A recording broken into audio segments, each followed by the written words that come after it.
네, 만나서 반갑습니다. 저는 합격의 법학원 논리와 비판이라는 피셋 전문 연구소에서 연구원과 문제 개발, 그다음에 교재 개발 이런 것들을 담당하고 있는 박완영이라고 합니다. 반갑습니다.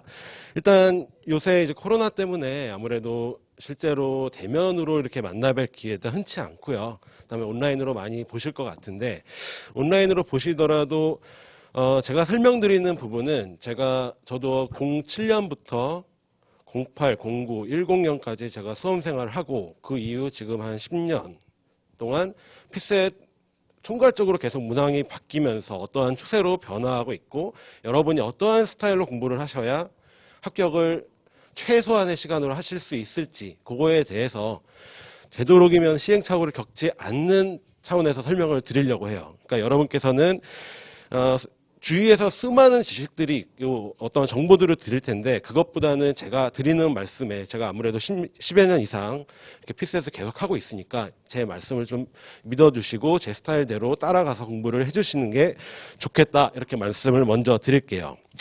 일단 전반적으로 피셋 과목 그러니까 1차 과목 자체에 어떠한 스타일로 여러분이 공부를 하시면 좋을지 그거에 대해서 먼저 설명을 한번 드리도록 하겠습니다. 앞에 보이시는 PPT를 한번 같이 볼게요.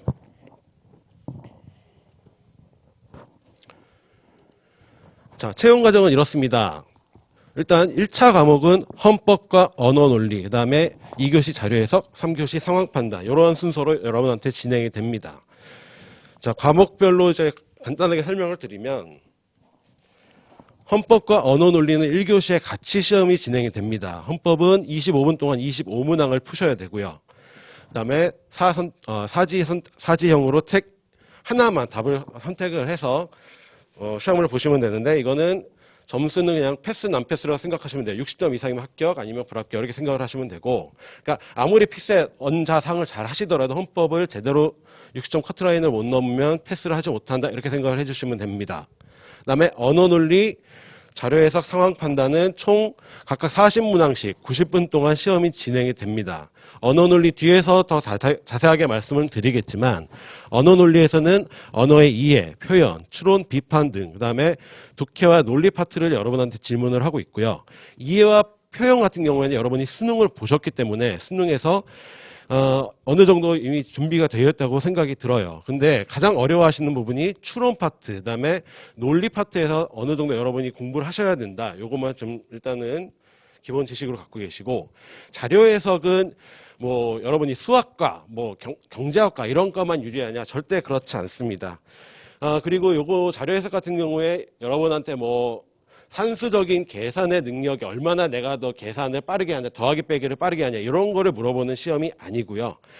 주어져 있는 자료를 얼마나 올바르게 해석을 하고 얼마나 올바르게 가공을 하거나 여러분이 실무적으로 들어갔을 때 어떠한 통계적인 자료들을 여러분한테 드릴 거예요. 그러면 그 통계를 바탕으로 향후에 여러분의 정책을 발휘하기 위한 능력을 체크하기 위한 시험이라고 생각을 하시면 돼요. 뭐 예를 들어 우리나라 인구가 이렇게 변하고 있는데 GDP가 뭐 떨어진다 올라간다. 거기에 따라서 경제적인 활동을 어떻게 해야 된다. 그다음에 뭐 실업자 수가 이렇게 되니까 향후에는 어떻게 될 것이다. 이런 것들을 여러분한테 계속 물어보는 거기 때문에 주어져 있는 자료를 얼마나 제대로 해석할 수 있느냐. 요거를 물어보는 시험이 자료 해석이다. 이렇게 생각을 하시면 됩니다.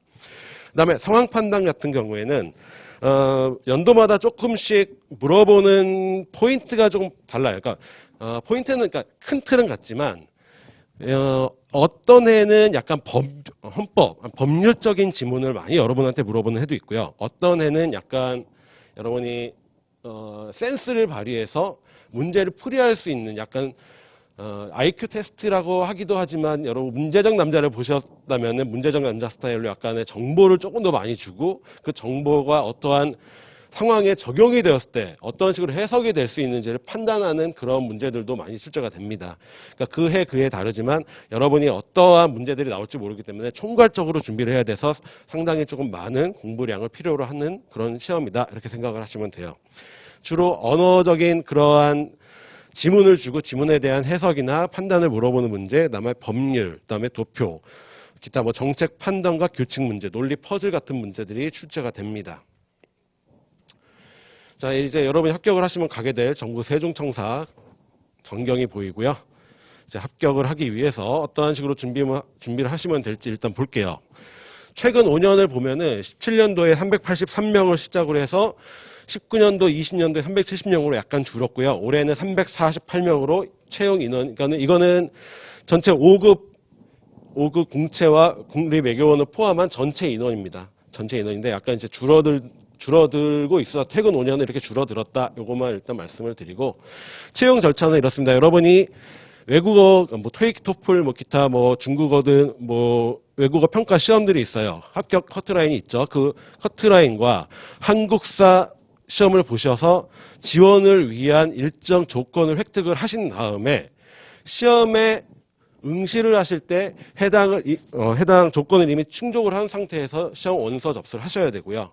그 후에 1차 시험 헌법과 피셋 보신 다음에 2차에서 이거 서술형 필수 과목 그다음에 선택 뭐 하나는 뭐 일반 행정을 말씀을 드리면은 뭐 서술형 필수 같은 경우 경제학, 행정학, 행정법, 뭐 정치학 이렇게 네 과목을 보시고 선택은 뭐 여러분이 보시면 아시겠지만 뭐 정보 체계론, 뭐 기타 등등 여러 가지 뭐 4-5개 그 중에서 선택 하나를 하신 다음에 요거는 문항은 한 4-5문제가 출제가 되고요. 시험지 10페이지짜리를 채우는 서술형 시험입니다. 2시간 동안 시험이 진행이 될 거예요. 그러니까 이건 아무래도 여러분이 그동안에 많은 문제를 푸시면서 연습을 하셔야만 2차 과목에서 포인트를 제대로 잡고 답안을 작성하실 수가 있게 됩니다. 그리고 이후 3차 면접이 진행이 되고 이후 5급 공무원으로 채용 절차를 밟으면 됩니다. 자, 연봉도 궁금해 하실 것 같아서 좀 조사를 했는데 요거는 작년 정도로 생각하시면 될 것 같아요. 올해 공무원 연봉이 조금 뭐 몇 프로 오른다 그래서 아직 그거는 반영이 안 된 거고요. 기본적으로 5급 그다음에 공무원 시험하면 5급, 7급, 9급 이렇게 시험이 진행이 되는데 9급 같은 경우에 초봉이 한 2,059만 원 정도 됩니다. 이거는 일반적인 연봉이에요. 여러분이 뭐 특별 수당, 뭐 야근 수당 요거는 뺀 순수 연봉이라고 생각을 해주시면 됩니다. 9급은 2,100도 안 되는데 그러니까 이거는 2,908만 원은 어느 정도 여러분이 연차가 쌓이고 호봉제라 그러죠. 호봉이 올라가면은 연봉이 더 상승을 하기 때문에 그거를 평균을 낸 정도가 2,900만 원 정도가 9급이고요. 7급은 초봉이 2,500 정도, 그다음에 전체 평균은 5,200 정도 됩니다. 5급은 초봉 3,000인데 좀 낮다고 생각을 하시는데 실제로 들어가서 사무관 생활 하신 분들의 말씀을 들어보면 기타 수당이 붙으면 한 4천만 원 초반 이렇게 된다고 이렇게 설명이 많이 들어오고요. 일반적인 대기업보다 한 1,000만 원 정도는 낮지만 결과적으로 수당이나 이게 호봉이 계속 올라가기 때문에 나중에 평균적으로 7,500 정도 이렇게 받게 된다 이렇게 생각을 해주시면 되겠습니다. 자, 그러면 어떠한 문제가 나오는지 과목별로 1차 과목만 일단 말씀을 드릴 텐데 전체 시험 시간은 이렇게 원래는 진행이 됩니다. 10시에 시작해서 18시, 오후 6시에 시험이 끝났는데 올해 같은 경우에 코로나 때문에 조금 조정이 됐어요. 좀 짧게 가지고 와서 10시부터 17시 10분, 오후 5시 10분에 시험이 끝나도록 올해 시험이 이렇게 진행이 됩니다. 내년 코로나에 따라서 이 시간은 좀 변화가 될 수 있겠죠. 시험 시간이 상당히 길고 중간에 텀도 상당히 좀 길어요. 그러니까 시험을 치러 가시는 분들이 가장 또 힘들어 하셨던 게 문제를 풀고 나서 쉬는 시간이 너무 길다 보니까 리듬이 깨지고 너무 오래 쉬면 또 머리도 약간 좀 굳거든요. 그 과정에서 어떻게 이 쉬는 시간을 이용해서 다음 교시에 시험을 준비를 하느냐. 이것도 여러분한테 향후에 공부를 하시면서 가져야 될 습관 중에 하나가 될 겁니다. 어떤 식으로 전략을 짜실지 이것도 한번 생각을 해주시면 되고요.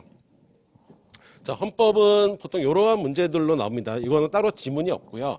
선택지를 이용해서 이 문제 자체로 이제 해결을 하시는 그러한 스타일의 문제인데 2017년에 헌법이 이제 처음 도입이 됐죠. 근데 수준 자체는 일반적으로 학원 강의, 기본 강의 정도 수강을 하시면은 풀 수 있는 정도의 난이도예요. 근데 이거를 헌법을 혼자 공부하기에는 헌법 법서를 가지고 공부를 하고 그다음에 시험 자체에서 여기 보시면 아시겠지만 조문과 법령도 나오지만 판례까지 나오거든요. 그러니까 판례를 혼자서 준비하기 상당히 어렵죠. 그렇기 때문에 어느 정도 학원 강의가 좀 필요하다 이렇게 말씀을 드리겠고요. 조문 기본 법령 한 70% 정도, 판례 한 30% 정도 이렇게 해서 출제가 된다 이렇게 생각을 하시면 됩니다. 문항은 아까 말씀드렸지만 25문항이 출제가 돼요. 그래서 헌법은 어떤 식으로 공부하면 좋느냐. 물론 강의 때 말씀을 드리겠지만 기본적인 내용을 숙지를 하시면서 기본과 현재 어떠한 추세를 반영한 판례를 보충하는 형식으로 헌법 공부를 진행을 하셔야 됩니다. 그러니까 외우는 것도 중요하지만 외우는 것보다도 실제 사례에서 어떠한 식으로 적용이 됐기 때문에 헌법에서는 이런 것들이 중요했고 이런 것들을 물어볼 수 있다. 이렇게 생각을 하고 헌법은 공부를 하고 준비를 해주시면 되고요. 난이도 자체가 그렇게 높지는 않기 때문에 피셋에 비해서는 상대적으로 적은 시간에 공부 시간을 투여하시면 되겠습니다. 자, 언어 논리 볼게요. 언어 논리 같은 경우에는 이 정도가 가장 노멀한 정도의 지문 길이라고 보시면 돼요. 물론 수능보다는 짧고요. 그다음에 리트 시험을 보신 분들도 아시겠지만 리트 시험보다 지문은 짧아요. 근데 수능과의 차이점을 좀 말씀을 드리면 수능은 약간 좀 단순한 것들을 좀 많이 물어봤죠. 그러니까 여기에서는 뭐 A가 뭐 아니다, 뭐 때문에 아니다라고 했는데 선택지에서는 A는 무엇 때문에 맞다 이런 식으로 해서 뭐 맞다 아니다만 바꾼 정도가 수능이었다면은 피셋의 언어 논리는 전반적인 모든 내용을 파악하고 있어야 진짜 앞에서는 그렇다고 했지만 중간에 어떠한 학자들이 뭐 결과를 발표했더니 앞의 내용이 아니더라. 그래서 어떻게 됐다. 이런 식으로 총괄적인 내용을 토대로 판단할 것을 묻기 때문에 단편적으로 뭐 여기에서 뭐 A라는 게 나왔으니까 A만을 찾아서 문제를 해결하는 그런 단순한 문제는 출제되지 않는다. 이렇게 생각을 해주시면 되는데 그러면 언어 같은 경우에 좀 어렵죠. 그러니까 뭐가 어렵냐면은 분명히 내가 다 읽을 수 있는 글인데도 불구하고 파악이 그렇게 생각보다 쉽지는 않아요. 그러니까 평소에 그러면 어떤 식으로 공부를 해야 되냐면 원래 수능 때는 이 문단의 중심 내용이 뭐였어. 중심 내용 다 정리한 다음에 전체 내용을 파악했지만 언어 논리에서는 중심 내용을 각각을 판단하기보다는 전체에서 어떠한 내용을 언급하고 있다를 토대로 기본적으로 가진 상태에서 각각의 선택지들이 하는 내용이 어떠한 걸 담고 있는지를 판단을 해주셔야 됩니다. 그래서 특징은 뭐냐면 여기 보시면 아시겠지만 심도 높고 암묵적인 이해를 묻거나 글의 감상을 묻고 있지는 않아요. 대신에 글이 길고 주어져 있는 정보가 많기 때문에 신속하게 선택지에서 요구하는 정보를 무엇인지 판단을 해주셔야 되고요. 그 다음에 정보가 여기에도 있고 뒷부분에도 있어요. 이 두 개의 정보들을 서로 유기적으로 연결시킬 수 있는 그러한 시각을 좀 더 넓게 볼 수 있는 그런 능력을 여러분한테 필요합니다. 그다음에 수능과 차이점이 있다면 수능에서는 뭐 소설, 시 같은 것들이 출제가 되지만 피셋 언어 논리에서는 그런 문제가 출제는 되지 않고요. 보통 뭐 역사, 그다음에 철학, 기타 뭐 신문 기사 같은 약간 그런 형식의 논설 이런 것들이 주로 그런 부분이 출제가 되기 때문에 특히나 철학을 많이 경험해보지 않은 여러분한테 있어서는 좀 어려운 지문이 좀 등장할 가능성도 있다 이렇게 생각을 해주시면 됩니다. 지문 유형에는 뭐 논지와 논고가 유기적으로 연결되어 있는 논리적으로 완벽한 글, 그 위에서 하는 얘기와 뒤에서 하는 얘기에서 총괄적으로 어떠한 결론을 내릴 수 있는 글들이 출제가 되고요. 그다음에 읽어보시면 뭐 역사, 그다음에 여러 고른 분야의 학문 글 이렇게 지문이 출제가 됩니다. 그다음에 크게 나눠서 문제의 유형은 4가지 정도로 나눌 수가 있어요. 이해, 표현, 추론, 비판 이렇게 나누는데 여러분이 공부하실 때 이건 이해야, 이건 표현이야 이게 중요한 게 아니고요. 이 4가지로 나누는 이유는 여러분이 문제를 푸시면 내가 부합하는 이 글에서 알 수 있는 것이 부합하는 이해의 문제인데 이런 문제를 내가 자주 틀리는지 아니면 추론, 다음 글을 통해서 어떤 것을 내가 이끌어낼 수 있는 그런 문제를 자주 틀리는지 어려워하는지 이게 여러분한테 가장 중요한 부분입니다. 그러니까 이 4가지를 토대로 나는 어떤 이해나 표현 부분은 잘 푸는데 추론과 비판 부분은 좀 어려워해. 그러면은 여러분이 공부하실 때 그 부분을 좀 더 집중적으로 공부를 해주셔야 돼요. 어차피 이 부분은 여러분이 공부를 하셔봤자 크게 점수 차이가 나지 않기 때문에 그렇거든요. 여러분이 약한 부분에서 조금 더 공부를 많이 해주셔야 된다 이렇게 생각을 해주시면 됩니다. 그래서 공부를 어떻게 하느냐. 나중에 기출문제를 통해서 여러분이 단기간 내에서 핵심과 세부 정보를 좀 구분해내는 연습을 좀 하셔야 되고요. 그 다음에 정보들이 굉장히 많이 주어지는데 그 정보들을 논리적인 관계로 여러분이 좀 파악을 하셔야 돼요. 그 다음에 특히나 나중에 이 논리 파트에 가시면은 여러분이 뭐 3단 논법, 기타 뭐 여러 가지 이제 논리적인 얘기를 많이 배우실 텐데 그 해당하는 문제가 1년에 한 4-5문제 정도 출제가 됩니다. 그리고 가장 많이 어려워하시는 부분이 이런 논리적인 문제를 물어보는 경우가 수험생들이 가장 어려워하고 많이 틀리는 문제인데 이 부분은 필히 좀 공부를 해주셔야 된다라고 먼저 말씀을 드리고 그래서 학원에서도 이런 부분에 논리 파트에 대한 그런 특강이나 여러분한테 많이 공부를 시켜드릴 거예요. 어려운 점은 있지만 이거를 잡지 않고서는 여러분이 풀 수가 없다 이렇게 생각을 하시면 됩니다. 자, 자료 해석은 이런 식으로 주어져요. 어떠한 정보가 주어진 다음에 이 해당 정보를 제대로 해석할 수 있는 능력이냐. 그러니까 여러분한테 중요한 거는 그러니까 처음 하시는 분들이 많이 착각을 하시는 게 내가 계산을 빨리 하면 문제를 다 풀 수 있지 않을까 이렇게 생각을 하시는데 절대 그렇지 않고요. 여러분이 핵심적으로 가지고 계실 생각은 내가 주어져 있는 표를 얼마만큼 제대로 해석하고 짧은 시간 안에 핵심을 파악할 수 있는지가 핵심입니다. 이제 그게 되려면 뭐 하셔야 되냐면 기출문제 푸시면서요. 선택지가 아니라 주어져 있는 자료 자체를 여러분이 하나만 숫자를 딱 놓고 이 자료의 숫자가 한글로 풀었을 때 어떠한 의미의 숫자다. 요거를 하시는 즉 주어져 있는 자료 자체를 해석하시는 연습을 하시는 게 상당히 중요합니다. 특징은 그래서 일반적인 NCS 시험이나 뭐 삼성 입사시험, 사트, HMAT 같은 거 입사시험 같은 경우에 수리 능력을 물어보는 거랑 상당히 유사한데 차이점이 있다면 그러한 입사시험에서는 산수식으로 계산을 해서 어떠한 결과값을 산출을 해내는 게 핵심 목표라면은 P셋은 정확한 값을 여러분한테 요구하는 게 아니고 제대로 된 해석을 선택지에서 하고 있는지가 핵심이에요. 그러니까 전혀 포인트가 달라요. 그것만 좀 알고 계시고 특정 분야는 자료를 분석하고 정리하고 결과로부터 제대로 된 정보를 추출해내는 능력을 물어본다. 이렇게 생각을 하시면 됩니다. 그래서 방법은 밑에 있는 것처럼 뭐 자료를 정리할 수 있는 기초 통계 능력, 그러니까 표에 대한 해석을 제대로 할 수 있는 능력, 수처리 능력, 그다음에 수학적인 추리력인데 요거는 또한 중간중간에 빈칸을 냈을 때 이 빈칸을 채워 놓으려면은 정해져 있는 표가 어떠한 식의 형식의 표인지 알아야만 채울 수가 있기 때문에 이러한 식으로 추리력을 발휘해서 문제를 푸는 문제가 측정이 된다. 이렇게 생각을 하시면 됩니다. 그럼 공부를 어떻게 하느냐? 더하기 빼기 곱하기 나누기 빨리 하는 거 아무런 소용이 없다. 이렇게 생각을 하시고요. 자료를 구조 파악하는 게 먼저고 핵심이다. 그다음에 필요한 계산 불필요 이거는 여러분이 문제를 푸시면서 이제 아시게 될 거예요. 그다음에 중요한 거는 기출 문제를 여러분이 시중이 아니라 고시점.go.kr가 들어가시면은 이게 행정안전부 이제 사이트인데 거기에 가시면 기출 문제가 쭉 그동안 기출 문제가 쌓여 있습니다. 그 문제를 푸시면서 기출 문제를 푸는데 유형별로 그러니까 유형이라는 거는 마찬가지로 뭐 이게 비율 자료인지 아니면 실수 자료인지에 따라서 여러분이 향후에 내가 자주 틀리는 문제, 언어에서도 똑같은 말씀을 드렸는데 자주 틀리는 문제, 자신 있는 문제를 선별을 해 놓으시고요. 그런 유형별로 어떠한 식의 선택지들이 나오니까 내가 공부를 어떻게 하고 접근을 어떻게 해야 되는지 요거를 먼저 파악하시는 게 우선입니다. 근데 처음부터 5급 공채 문제로 처음 준비하시는 분들이 푸는 거는 좀 어렵고요. 그래서 같은 사이트에 들어가시면은 민간 경력직 문제가 있습니다.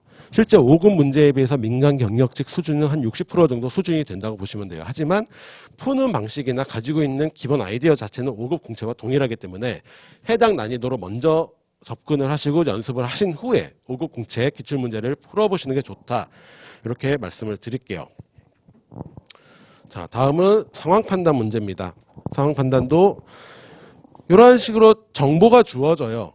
정보가 주어지는데 보기에서 어떠한 거를 적용을 시켰을 때 만약에 얘는 재료가 이랬을 때 알레르기 증상이 뭐 이렇게 일어났다. 근데 갑은 뭐 때문에 알레르기가 일어났을까? 재료가 밀가루랑 우유 둘 중에 하나인데 밀가루 때문일까? 우유 때문일까? 그거를 어떠한 식으로 접목을 통해서 우유다 아니면 밀가루다를 찾아내는 그러한 문제가 돼요. 그러니까 각각의 상황이 주어졌을 때 보기에 있는 정보를 적용을 시켜서 옳게 되는 답을 추출해내는 그러한 문제가 상황 판단이다 이렇게 생각을 하시면 됩니다. 특징은 업무 연관성이 가장 높고요. 현실적인 자료가 많습니다. 뭐 문제 유형은 언어와 마찬가지로 지문이 주어지고 지문에 따른 어떠한 판단을 요구하는 문제, 그다음에 법조문이 나오고요. 그다음에 규칙과 논리 퍼즐, 논리 퍼즐 같은 경우에 아이큐 테스트랑 비슷하다 그래서 문제적 남자에 나오는 스타일처럼 약간의 좀 여러분이 생각을 요구하는 문제들이 많이 나온다 이렇게 생각을 하시면 됩니다. 밑에 읽어보시면은 뭐 언어적 정보로 상황을 주고 뭐 수리 계산을 하실 때도 있고 정보 조합을 할 때도 있고요. 법을 근거로 어떠한 법과 실제 현상과 연관을 시켜서 이 법에서는 A와 B인 경우에 유죄다 그랬는데 선택지에서는 무죄다 하는 것처럼 이 둘의 상황을 같이 1대1로 연결을 시켜서 그 결과를 판단을 할 수 있는 능력 이렇게 보시면 됩니다. 밑에 있는 내용들은 여러분 쭉 읽어보시면 될 것 같아요. 공부는 어떻게 하느냐? 자, 이 상황 판단 같은 경우에는 문제 추세도 계속 바뀌고 있고 여러분이 뭐 이 문제를 풀었다 그래서 다른 새로운 문제가 나왔을 때 100% 푸냐? 또 그것도 아니에요. 그러니까 어떤 식으로 접근하는 게 좋냐면 그동안이 제가 말씀은 나중에 뒤에서 드릴 거예요. 사후적 문제풀이가 아니라 이 문제를 해결하기 위해서 여러분한테 요구했던 능력이 뭐가 필요했다. 요거를 가지고 계시는 게 핵심 능력입니다. 그다음에 단기 지박적으로 공부하는 게 아니라 외우는 게 아니다 이렇게 생각을 하시면 되고요. 그다음에 묻는 게 뭔지 정확하게 판단을 해야 된다. 그거를 토대로 찾아보자 이렇게 생각을 하면 되겠어요. 자, 일단은 공부 방법은 이렇게 돼 있는데 이거는 한번 읽어보시고요. 자, 칠판으로 한번 보실게요. 자, 가장 많은 학생들이 하고 있는 준비 방법이 기출 문제를 풉니다. 이거는 누구나 다 해야 되고요. 누구나 다 할 수밖에 없어요. 근데 여기서 이제 갈라집니다. 어떤 학생이 있냐면 40문제를 풀었어요. 맞는 문제가 있고 틀린 문제가 있습니다. 그럼 그 학생은 이제 뭐 하냐면 틀린 문제 오답 체크를 하겠죠. 왜 틀렸지 내가? 이것 때문에 틀렸구나. 앞으로 틀리지 말아야지. 또 다짐을 하죠. 근데 이 학생은 또 동일한 문제, 동일한 비슷한 유형의 문제로 가면 또 거의 90% 이상 틀립니다. 이 얘기는 뭐냐면은 피셋은 여러분이 그동안에 해왔던 수능처럼 오답 체크만 하고 이 부분을 조심해야지 한다고 해서 그 틀린 문제의 스타일에 대해서 이미 적응력이 생긴 그런 시험이 아니에요. 그게 핵심입니다. 그러니까 여러분이 앞으로는 틀린 문제를 검토하는 것보다는 요 맞고 틀린 문제를 전체적으로 다 판단을 하셔야 돼요. 무슨 얘기냐면 맞기는 맞았는데 만약에 어떠한 식으로 조건이나 상황이 바뀐다면 어떻게 될까? 이 경우에 답은 어떻게 될까까지 약간 수동적 접근이 아니라 능동적인 접근이 이제 여러분한테 필요한 능력이 된다. 이렇게 생각을 하셔야 되고요. 그래서 실제로 여러분이 이제 피셋을 공부하면 어떻게 해야 되냐? 물론 처음에 기출문제 보고 옳은 거, 이제 틀린 거 다 검토를 하는 거 요거는 기본이 되고 그 이후에 이제 능동적 접근을 해서 조건을 변화시키거나 상황을 변화시키거나 특히 뭐 자료 같은 경우에는 비율 자료였는데 이게 뭐 실수 자료이다. 실수 자료로 내가 바꿔서 생각을 해볼게. 이런 식으로 접근을 해서 변화가 주어져 있는 상태에서의 답을 찾는 능력. 이런 연습도 필요하고요.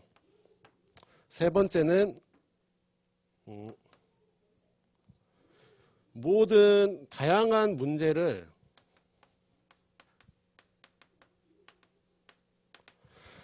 정말 많이 풀어보셔야 돼요.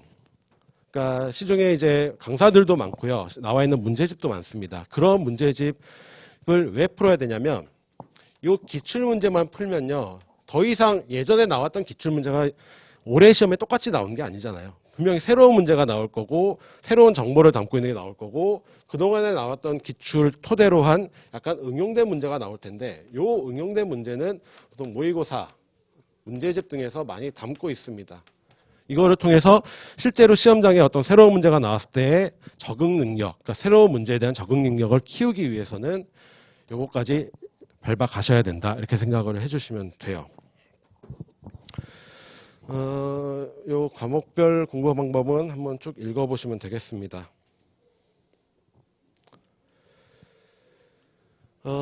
요 말씀을 이제 드려야 되는데,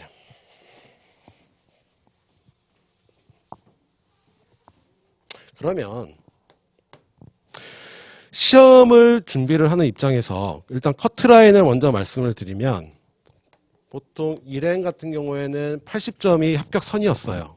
그러니까 80점, 82점, 그러니까 재경 같은 경우에 재경직은 더 높습니다. 뭐 82점 몇 점 이런 식으로 되는데, 적어도 평균 80점은 맞아야 시험을 합격할 수 있는데, 이제 때에 따라서는 이제 그런 거죠. 그러니까 내가 80점인데 평균 80점인데 어느 해에는 80점보다 높은 해가 있었기 때문에 1차 시험을 보고 나서 2차 시험을 준비할 때 내가 붙을까 말까가 조금 고민스러운 점수대가 있어요. 이분들은 1차를 다시 공부를 해야 될지 아니면 2차를 공부해야 될지 상당히 딜레마에 빠지거든요.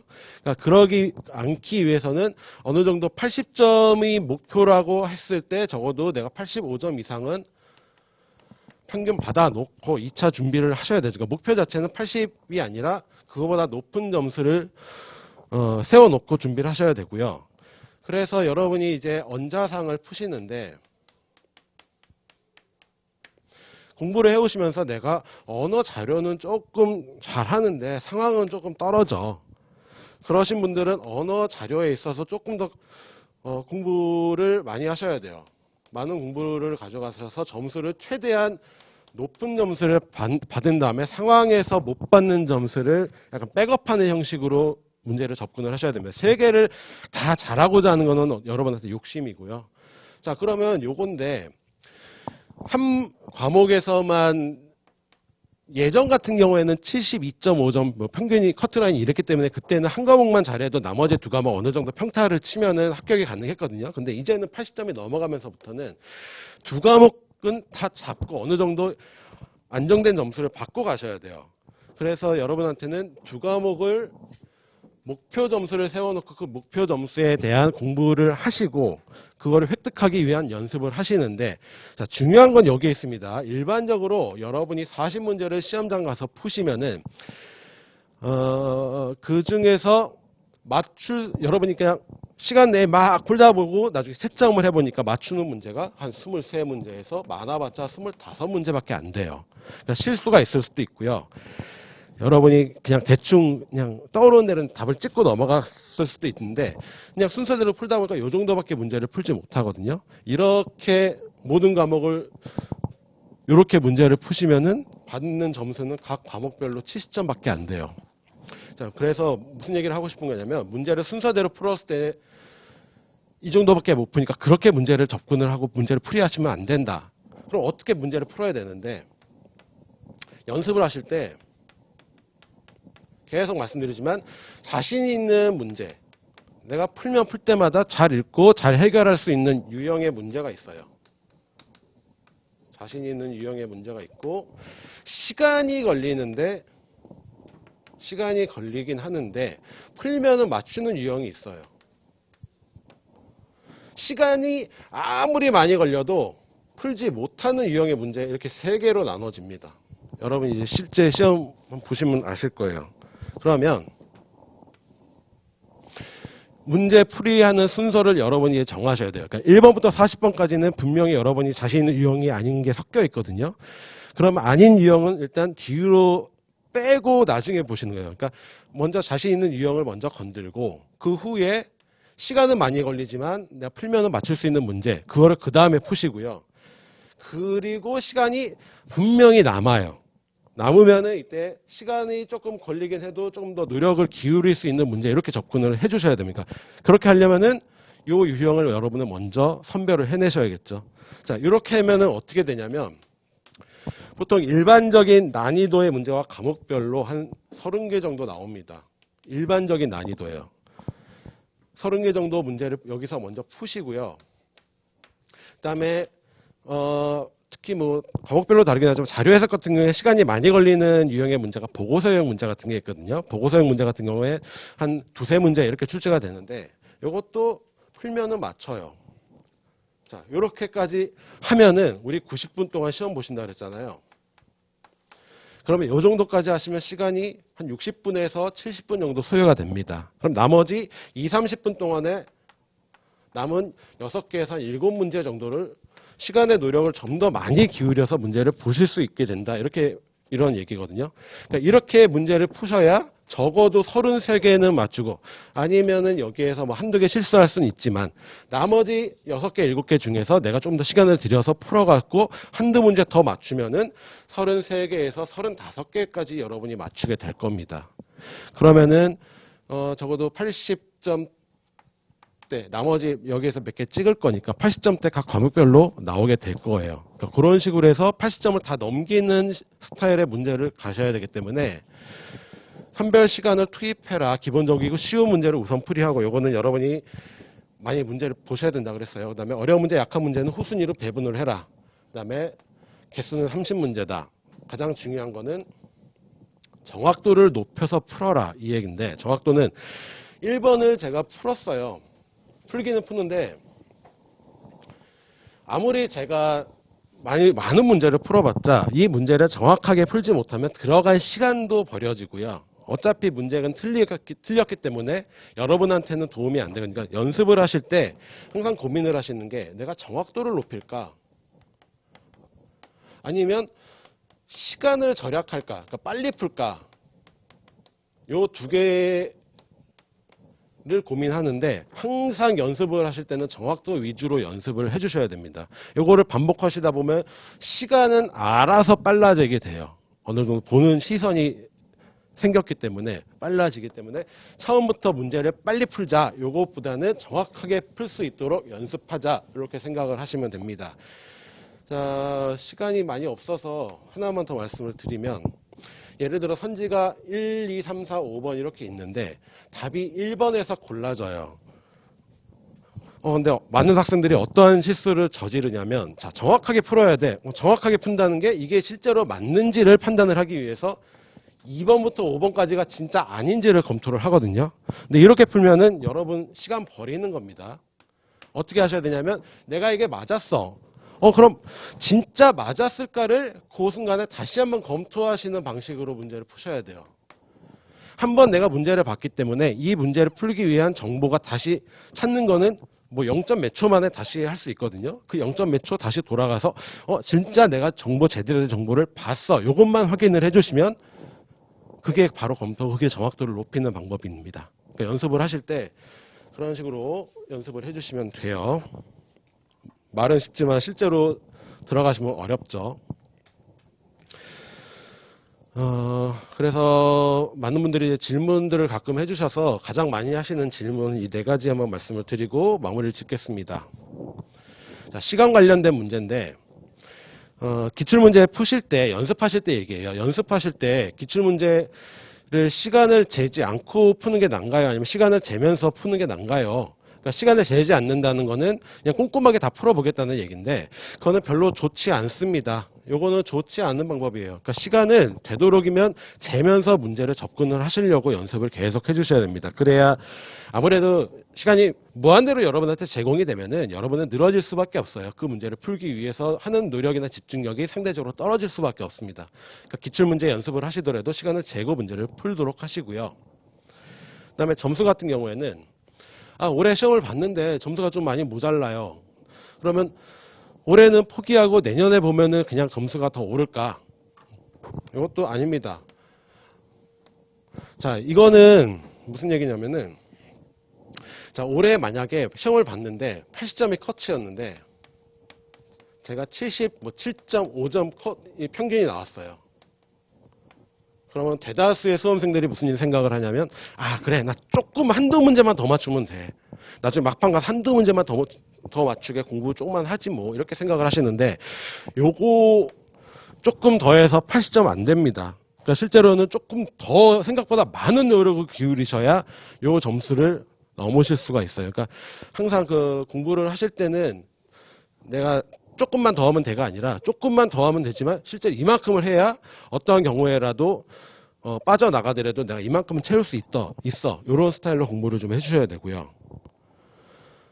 그다음에 많은 뭐 강사들이나 뭐 이런 블로그 같은 거 글들 보면 하는 얘기인데 선택지를 볼 때 뭐 뒷번호부터 하면은 뭐 정답이 높아 아니면은 뭐 다른 뭐 1번부터 뭐 40번까지 문제 답을 대충 매겨봤는데 1번이 뭐 한 10개 나오고 2번이 뭐 5개 나왔어. 그러면 내가 못 푼 문제는 2번일 거야. 이런 얘기들 하는데 피셋은 그렇지 않습니다. 수능은 1번부터 5번까지 어느 정도 답 그 수가 어느 정도 비슷하거든요. 근데 피셋은 전혀 그런 시험이 아니에요. 그러니까 그거는 전혀 그렇지 않다 이렇게 생각을 하시면 되고요. 그다음에 강의 문제인데 피셋 강의는 저도 수험 생활을 해봤지만 분명히 필요합니다. 왜 필요하냐면 특히 언어도 그렇지만 언어는 아까 논리 파트 반드시 필요하다 그랬고요. 자료나 상황 같은 경우에도 여러분이 배워야 될 스킬이 있어요. 그 스킬을 강의 중에 말씀을 드릴 겁니다. 그리고 그게 적용이 되야만 실제로 40문제를 90분 안에 푸는 거는 문항당 2분 쪽으로 2분 왔다 갔다 하게 풀어야 되거든요. 그게 하려면은 여러분이 스킬이 필요합니다. 그 스킬을 여러분한테 알려드리고 연습시켜드리고 공부시켜드릴 거예요. 혼자서 하겠다? 가능은 하지만 상대적으로 많은 시간이 소요가 될 것이다. 요거는 조금 말씀을 드리려고 합니다. 자, 이거는 저희 연구소에서 하고 있는 이제 올해 저희가 작년 11월에 출간을 했어요. 쓸모 있는 것들만 모은 피셋이라고 쓸모 피셋인데 각 과목별로 저희가 출간을 했습니다. 저희가 요거를 내기 위해서 약간 연구원들이 한 2년 정도 매달려서 진행을 했어요. 요거는 실제로 아주 기본부터 저희가 작업을 했습니다. 그러니까 강사들은 그런 기본적인 내용은 알려주지 않는 것부터 아주 세세한 것부터 그렇게 해서 시험에 필요한 것만 그렇게 따로 모아놓은 책이니까 한번 궁금하신 분들은 서점 가시거나 이렇게 보시면은 될 거고요. 그다음에 저희 학원 1층에 오시면은 요 책 샘플이 있으니까 한번 보시면서 이런 책도 있구나 한번 읽어볼까 이런 생각도 해주시면 좋을 것 같아요. 그다음에 유튜브에 쓸모 피셋이라고 치시면은 저희 연구원들이 각 과목별로 아주 가벼운 얘기부터 그다음에 조금 시험을 위한 그러한 정도의 얘기까지 그렇게 계속 업데이트를 저희가 매주 하고 있습니다. 그리고 요 쓸모 피셋에 대한 기본 강의가 쓸모 피셋 유튜브에 가시면은 여러분한테 강의가 올려져 있어요. 그러니까 책 보시면서 요거를 이용을 하셔도 좋을 것 같고요. 다양한 방법으로 그다음에 쓸모 피셋 보시면서 식사하시면서 아니면 왔다 갔다 하시면서 이렇게 유튜브 보시는 것도 괜찮을 것 같아요. 가벼운 내용이니까 그렇게 이용을 해주시면 좋을 것 같습니다. 그리고 각 보시면서 이해 안 되시거나 궁금하신 내용은 학원 홈페이지에 글 올려주시면 저희 연구원들이 충실하게 답변 드리도록 하겠습니다. 자, 기본적으로 1차는 여기까지고요. 더 궁금한 거 있으시면 추가로 나중에 질문을 해주시면 감사하겠습니다. 자, 그러면 여러분 수험 생활 더 충실하게 열심히 하시길 바랍니다. 감사합니다.